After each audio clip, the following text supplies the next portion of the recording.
आज के जो लेक्चर का हमारा टॉपिक है वो है न्यूक्लियर फोर्स। आज हम लोग इस लेक्चर में बात करेंगे न्यूक्लियर फोर्स के बारे में। न्यूक्लियर फोर्स के बारे में बात करने से पहले हम लोग एटम के बारे में बात करेंगे। अगर हम लोग एटम का कॉन्सेप्ट सही तरह से समझ लेंगे तो आधे से ज्यादा हम लोग प्रॉब्लम सारी सॉल्व हो जाएंगी। तो हम लोग अगर एटम की बात करें तो एटम तीन चीजों से मिलकर बना है, एक इलेक्ट्रॉन, प्रोटॉन और न्यूट्रॉन से। अगर मैं एटम का स्ट्रक्चर बनाऊं तो एटम का स्ट्रक्चर कुछ इस तरह से होता है। इसके मिडिल में न्यूक्लियस होता है जिसमें प्रोटॉन्स होते हैं और न्यूट्रॉन्स होते हैं। प्रोटॉन्स पॉजिटिव चार्ज होते हैं और जबकि जो न्यूट्रॉन होते हैं वो न्यूट्रल होते हैं, उन पर कोई चार्ज नहीं होता। और जबकि जो इसका ऑर्बिट होता है उसमें इलेक्ट्रॉन प्रेजेंट होते हैं और इलेक्ट्रॉन इस शेप में क्या करते हैं, रिवॉल्व करते हैं।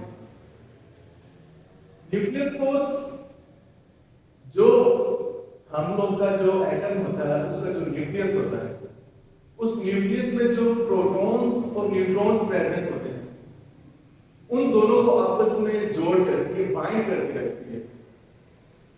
ऐसी फोर्स जो एटम के अंदर न्यूक्लियस में प्रोटॉन्स और न्यूट्रॉन्स को इकट्ठा जोड़ के रखती है उसको हम लोग न्यूक्लियर फोर्स कहते हैं। अच्छा, इस फोर्स का होना क्यों जरूरी है? अगर हम लोग देखें प्रोटॉन्स क्या होते हैं, पॉजिटिव चार्ज होते हैं। जितने बड़े एटम्स हैं उनमें नंबर ऑफ प्रोटॉन्स क्या हो जाते हैं, ज्यादा हो जाते हैं, इंक्रीज हो जाते हैं। और साथ ही जो नंबर ऑफ न्यूट्रॉन्स हैं वो भी ज्यादा हो जाते हैं, इंक्रीज हो जाते हैं।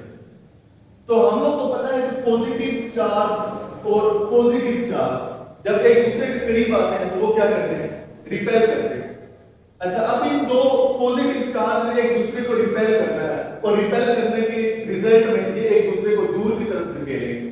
और जबकि जो न्यूट्रॉन है इस पर कोई चार्ज नहीं है, लेकिन फिर भी ये न्यूक्लियस के अंदर एक दूसरे के साथ बहुत स्ट्रॉन्ग किस्म की एक अट्रैक्शन की वजह से जुड़े हुए हैं।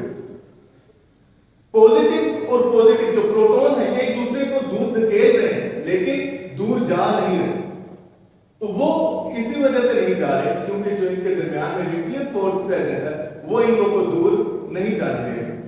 तो वो nuclear force, the force that binds protons and neutrons in the nucleus is called strong nuclear force. यानी कि जो न्यूक्लियस के अंदर, एटम के न्यूक्लियस के अंदर जो प्रोटॉन्स और न्यूट्रॉन्स प्रेजेंट है उनको जो इकट्ठा जोड़ के रखती है, ऐसी फोर्स को हम लोग क्या कहते हैं, न्यूक्लियर फोर्स कहते हैं।